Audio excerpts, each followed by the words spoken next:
Hi up guys, in this video we're going to talk about error. Please wait a few minutes before you try again. Instagram. Yes, this can be showing on your site on Instagram, and don't worry about it. It can be fixed by a few steps.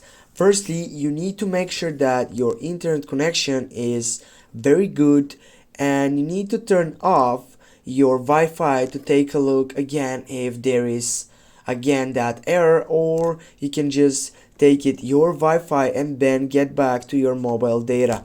Now you need to get off from your Instagram, go to your settings side and go for applications.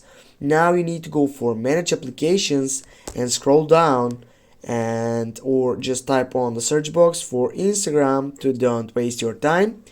And as you can see here, you have many options. You have many options right here, and as you can see, you have the option for clear data. Go for clear data, go clear all data and go for OK. That will get to that point and fix this problem. Thanks for watching. Don't forget to hit that like and share the video. See you soon guys.